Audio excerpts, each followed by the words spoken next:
Alright, katatapos ko lang guys maglaba honestly. Naglaba ako ng mga undies kasi medyo ilang araw akong not feeling well.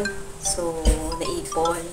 At pagka ganon na ayokong naiipon yung mga ganong gamit ko kasi syempre, ano yan, pangloob yan. Kaya ayoko na iipunan ako. Ayokong may something hindi maganda pagka mga ganun ang iniipon ko sa aking mga labahin. So, dahil katatapos ko lang, sobra ako napagod, sobra ako nagutom.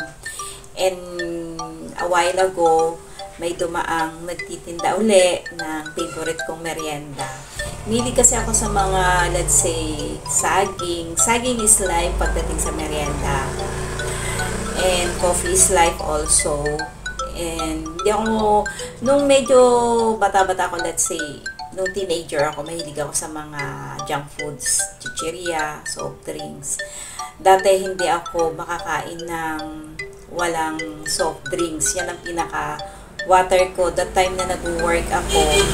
So, every time nakakain ako sa canteen ay ang drinks ko talaga ay Coke. And then, nung ako'y nag-abroad, napansin ko na lang sa sarili ko, parang kusang umayaw ang aking bibig sa soft drinks. Kaya, ayun. So, nakalimutan ko ang soft drinks. And then, may mga time din naman na umiinom ako ng soft drinks. So, pero minimal. Minimal lang yon ang pag-inom ko ng soft drinks. So, ayun na nga, balik tayo sa aking merienda. Today, I bought isang turon at saka isang pilipit. So, yan yung mga masasarap na merienda honestly. So, may napanood ako kay Team Bugok. Sa kanila ko napanood yun, pero nag-originate siya kay B. Cortez na yung turon sinawsaw sa beer brand. So, try din natin kung ano nga ba ang taste ng turon with beer brand. So, syempre alam naman natin, common na yan na talagang matamis yan. Syempre, turon ba naman? May mapait bang turon? Wala, di ba? Kasi dinip na yan sa sugar. And magkakaroon lang ng konting twist kasi ididip naman natin sa beer brand. So, try it. And then, mahilig kasi din talaga ako sa matamis. Swerte ko na nga lang kasi hindi ako mataas ang sugar.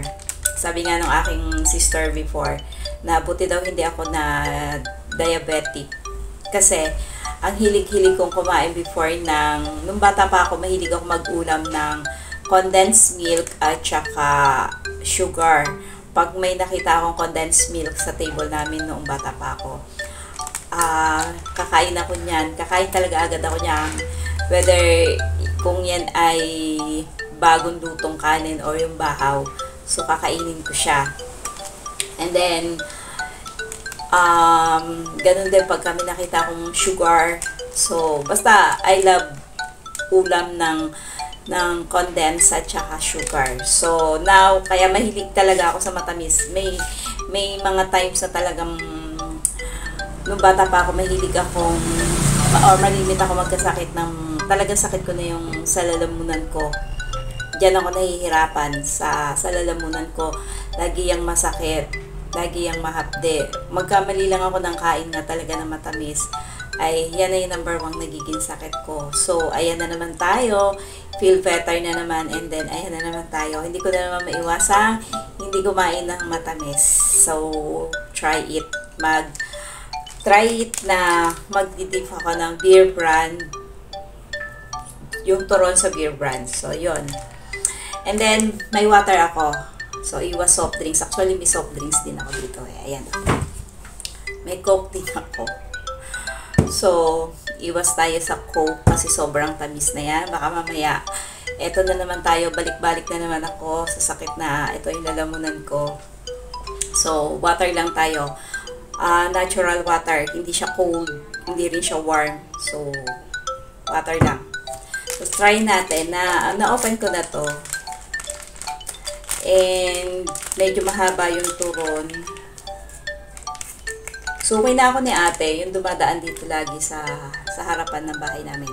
So, grabe, guys, for 20 pesos, sobrang laki, di ba? So, may nakikita ako, nagtitinda na ganito ay 10 to 15 pesos lang. Pero kay ate, doon sa binibilang ko, 20 pesos siya. Not bad, kasi mahal naman na talaga lahat ngayon. So, sulit naman siya. Puputulin ko lang kasi gusto kong makuha yung part ng gitna kasi nandoon na yung saging. Kasi yung unahan kasi ano pa yan wrapper pa lang yan. So, itong part na gitna, nandoon na yung saging. So, kaya ko siya binali para maano ko yung taste ng beer brand sa turon. So, kain tayo!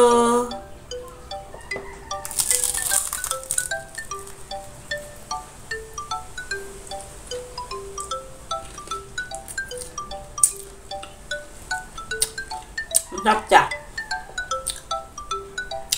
Hindi siya ganun katamis.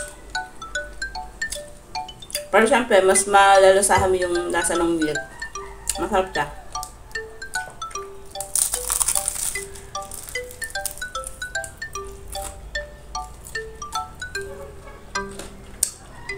Grabe. Sarap talaga, guys. Try nyo. Try nyo bumili ng turon. Tapos dip nyo sa beer brand. Masarap siya talaga. So next time ang gagawin ko pala yung pritong saging, instead na sa sugar ko i-dip. I-dip ko pala sa beer brand din.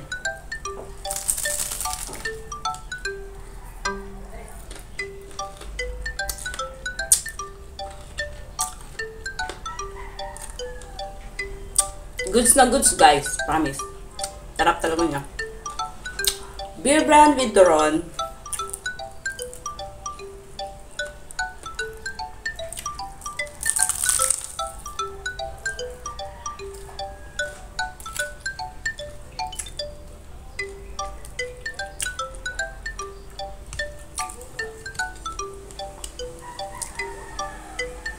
Ako yata yung taong hindi na nanawa sa saging. Pero, may time din na inaayawan ko kasi pag medyo na-acid na ako, pag complicated na yung akilala mo na.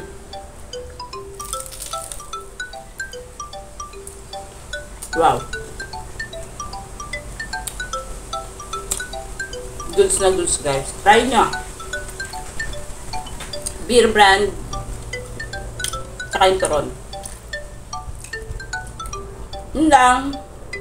Thank you for watching.